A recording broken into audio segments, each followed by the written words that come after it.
Good morning, y'all. Listen, a lot of y'all are staying connected to people in relationships due to a trauma bond. That's why I tell y'all all the time that I'm guilty. You know what I'm saying? But when I start to asking the Lord to help me heal, I start seeing things differently. Have you ever seen people that you see two people that act just alike? They're doing the same thing. I'm talking about they act like they twins. And people be like, oh, y'all belong together because y'all act just alike. No, usually it's spirits behind it. It's spirits behind it. Just like when you see a Jezebel, you normally see an Ahab because they're what and what. You see what I'm saying? So a lot of people are in trauma bonded relationships and they stay in them because of the spirits.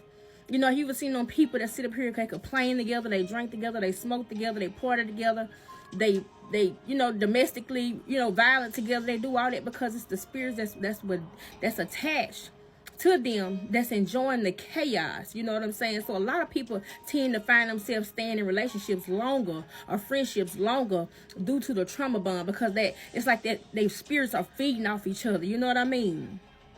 It's not healthy.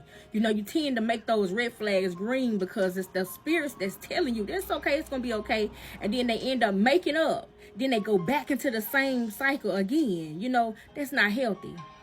If you don't do nothing else, if you don't hear nothing else I say, I tell you to ask the Lord to help heal you, because when you become healed, you start looking at people differently. And the things that was attracted to you before, when you was dealing with your brokenness, it's not going to be the same thing that you're going to see when you heal. It's not going to be the same kind of person you're going to want when you heal, because that thing that was attached to you is no longer attached to you anymore, because you done gave the Lord permission to remove it. And the Lord said, whatever I replace with better. So you give the Lord permission to do his thing, to do his will in your life.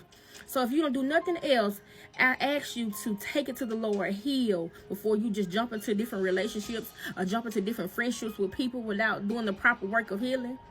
Because, spirits out here are real, and things will attach to you due to a trauma bond. And you will end up in a trauma bond friendship or situationship or relationship. And that's no good. It's a red flag. Y'all, we got to do better. In Jesus' name.